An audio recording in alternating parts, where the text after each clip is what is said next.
I'm making a little pull toy for the dollhouse that I'm working on. And it's a little bit larger toy, but they did have toys that were, in the early part of the last century that were almost big enough for a child to ride, that they could pull around. And what I'm going to do is paint a very inexpensive plastic horse. And it's a vintage horse. It came in a bag of plastic vintage toys, probably from the 1960s and 70s. And I put a coat of paint on it first. You didn't see that. It was a very unevenly painted and scratched little horse, and it had some plastic that I had to carve off of it. And I'm just mixing up some matte compound with some acrylic paint, and I'll give it several other coats of paint. I'm going to turn him into a bay-colored horse. And this is golden matte finish. And I'm using some Winsor & Newton acrylic, as well as some less expensive acrylic paints like Apple Barrel. It's a matte finish as well.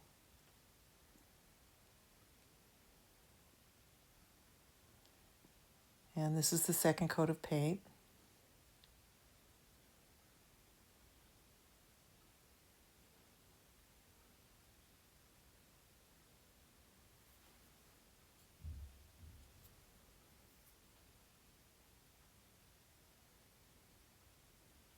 I've been collecting these little toys for some time now, with the idea of using them as decorations and also for miniature toys that are repurposed.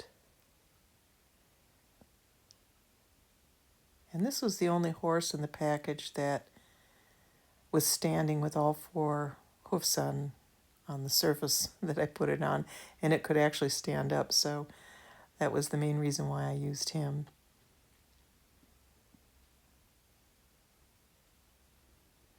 I do have a turn of the 19th century pull toy that I found in the attic of a house that my husband and I bought when we first got married.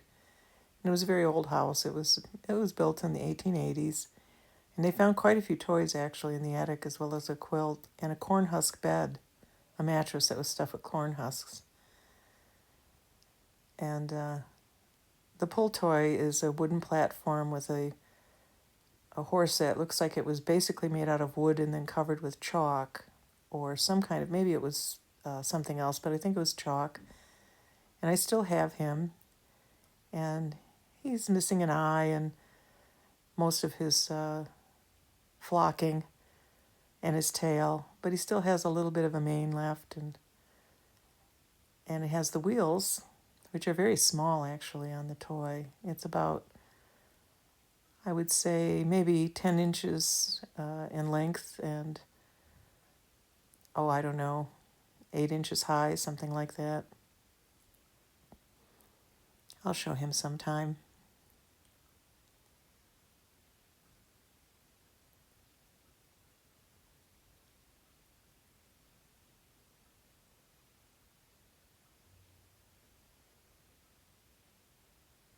And I'm just trying to cover him with this second coat as much as I can. And then I will give him a third coat, and then I'll paint his mane and tail black and hoofs black and repaint his eyes in.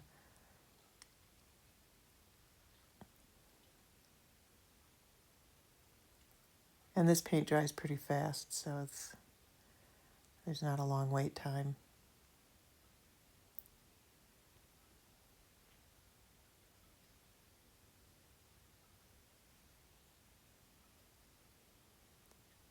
And now I'm going to start the third coat. And I have a little black paint here. Actually, I already did the third coat, I just didn't put it in. And I'm just trying to get my camera to focus. I'm still having a little bit of trouble with this camera. It doesn't focus unless I put something behind the object. It's not the most expensive camera. It's a little Sony camera that was designed for blogging, but I didn't feel at this point I should invest in a very expensive camera, so I opted for the lesser expensive one, and maybe down the road somewhere I'll get a better camera. And I'm just going to paint the hoofs black.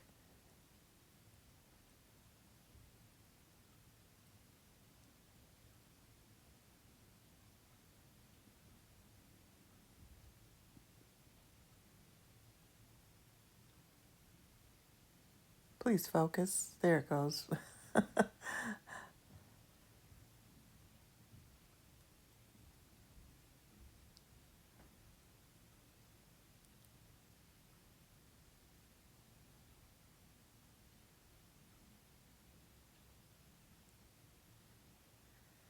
And after I'm done painting him, I'll go back around again and see what needs to be touched up.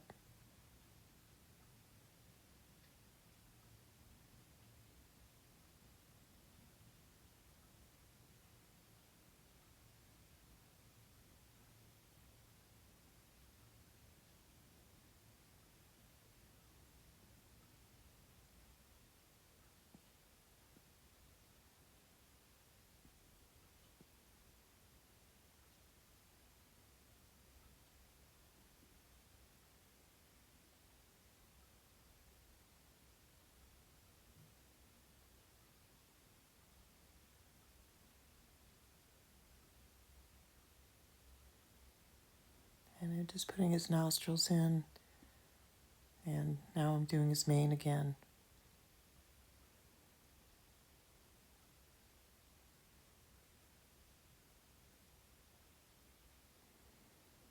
And now his tail.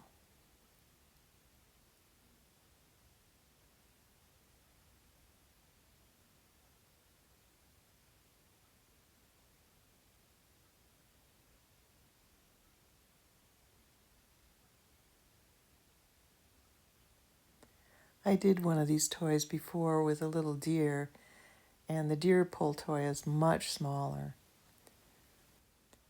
This one's at least twice as big, maybe a little more than the deer pull toy. But I had fun doing that, and this one's been pretty fun too.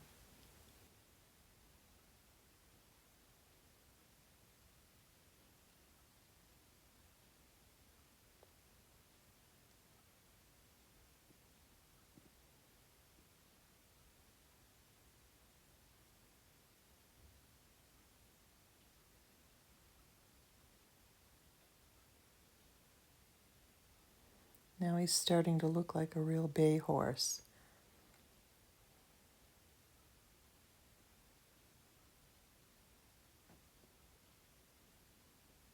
All right. And he'll fit on that.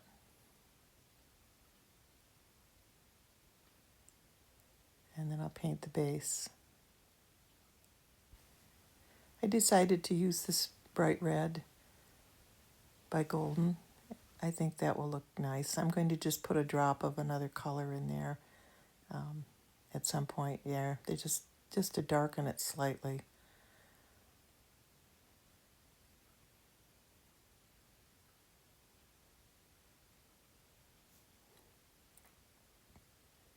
And I'll put 2 coats of this on as well.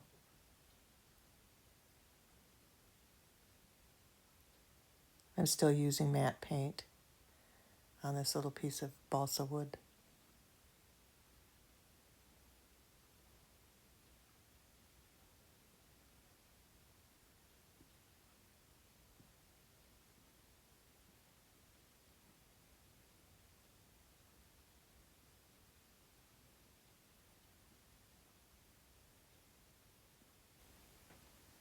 Now I'm just going to let it dry, and then I'll give it another coat of paint.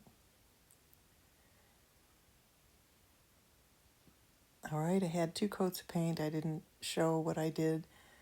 And I took actually it's a paper clip, one of the colored ones with stripes on it, and I cut a piece of it off to put the rope that's going to be the pull mechanism.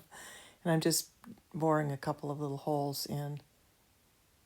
And I'm just going to shove that end of the paper clip I cut off with wire cutters into it. It's in there pretty tight, so I don't have to glue it. And there it is. And he fits on there just right. Now, the wheels, I'm going to use some vintage snaps or fasteners. And I wanted to use these black ones. And these are quite old. These are probably over 100 years old. The silver one I showed you in the beginnings from the 1960s. And I really wanted to use them, but I could not pull any of them apart. I tried and tried. They just were stuck. I struggled and struggled, and I finally gave up. Too bad. But the good thing about the silver ones is they actually have a hole right through the middle, and the black ones don't. I thought they did. And the holes came later so that you could actually pin the snaps in and line them up, which was great. So I'm just taking some pins and I'm cutting them off, and they have blue heads on them. And I'm just going to pin the flatter portion of the snap right into the balsa wood. And it looks like the blue looks like it, and it spins. By the way, I got this idea from a site called Kit and Cadoodles, I think, miniatures. I'll have to look it up. And anyway, this wasn't my idea. The first pull toy I made, I actually used sequins for the wheels. Then I happened to be watching one of their videos, and they were making pull toys. And she used snaps, and I went, oh, why didn't I think of that? So I got out all my vintage snaps and went through them, and well, they do look like wheels, and because they have that hole right through the middle, I could just put it right on. So that was easy. And I just took the wire cutters and cut the wires down enough so that there'd be plenty to push in, but I didn't have to glue it. I'm just making it straight. And I'm out of the camera, sorry about that. Now I'm back in again. I'll have to I scratch some of the paint off, but I'll go over everything afterwards and touch everything up again. And there's two of the wheels, and they work. Pretty cool. Of course, snaps come in all kinds of sizes. These are the larger ones. I have some that are even much bigger, like 3 times bigger than the ones that I'm using here, the black ones. But yeah, I couldn't get them apart. The really small black ones came apart. I've been using those steadily for doll clothes, but they were too small. And these were much bigger, so there's 2 on, and I just have to do the back 2. And you see how easily those came apart. Now you can't use both sides because they're different sizes. So I'll just save those for something else, the other 4 halves.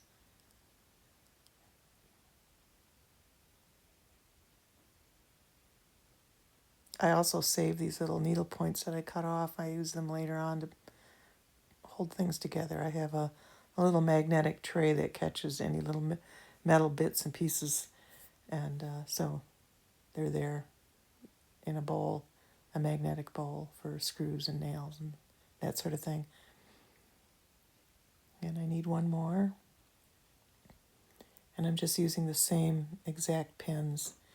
These are very fine pins, though. They're not really thick, so they're pretty easy to cut. And they will allow the little wheels to turn easily, so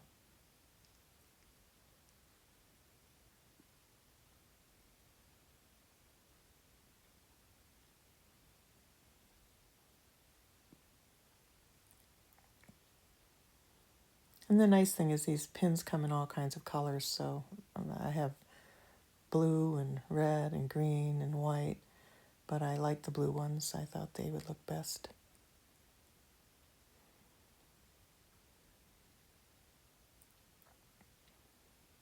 And I'll touch the paint up, and he'll be positioned a little back from the front so that the weight of the head doesn't tip the whole thing over or tip it to the front. Yep, that's working. Now I'm going to make his saddle, which is actually a piece of glove leather that I cut out and painted with some matte paint, acrylic paint, and I'm just going to glue that right onto his body. And he has a little leather saddle.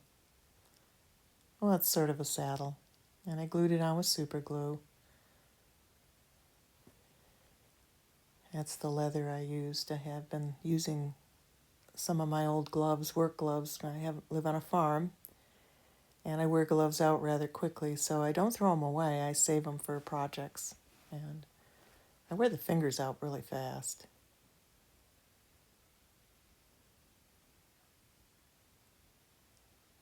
And I'm painting the girth with a blue matte paint.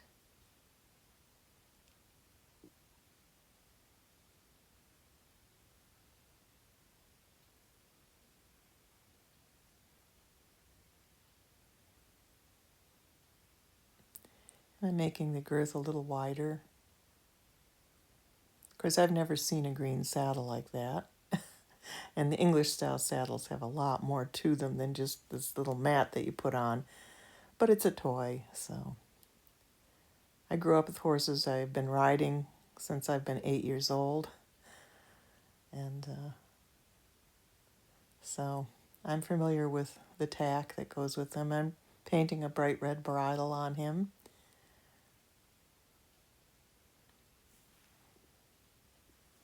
Just to make it more playful.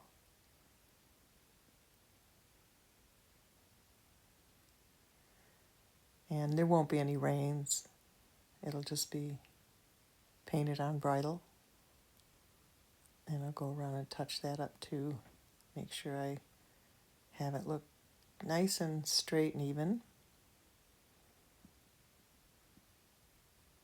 Put the strap underneath and then the strap on the top over the forelock.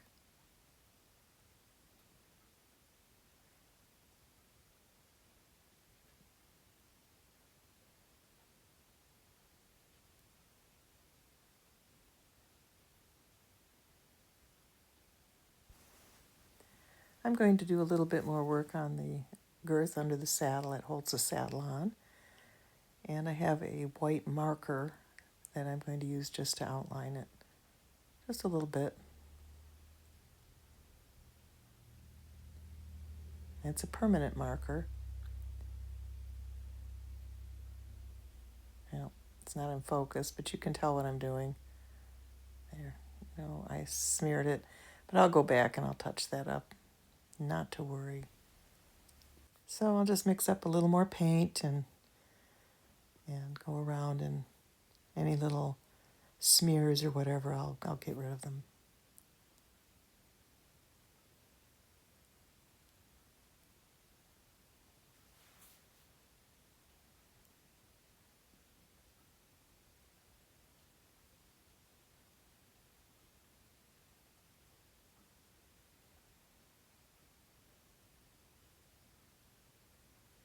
And I'll just look around to see if there's anything else that needs touching up. And of course I'm out of camera again.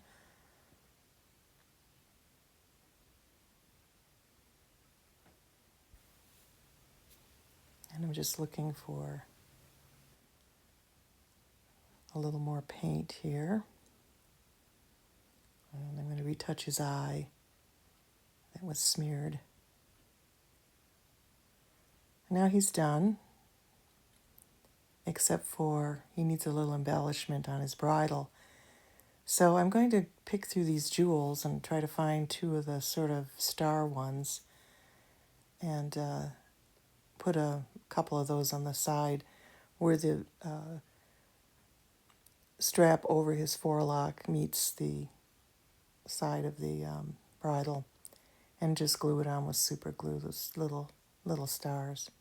And they're blue, so they'll pick up some of the blue from the girth. There it is, little star each side. Okay, he's done. And now all I have to do is make the pull string and glue him on the base.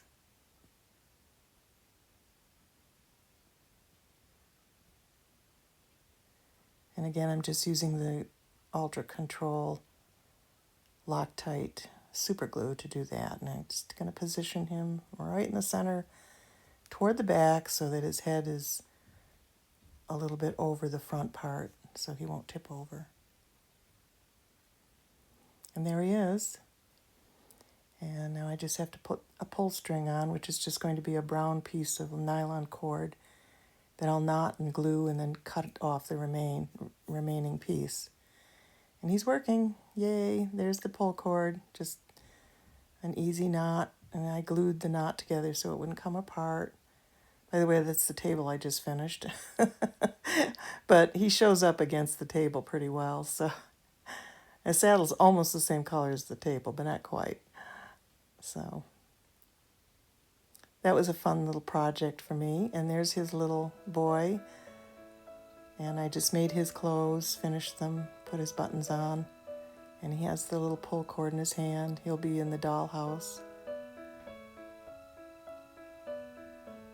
And I redid his face and made those clothes recently. Well, thank you for watching. If you liked this video, give it a thumbs up and subscribe. And please leave a comment. Bye-bye.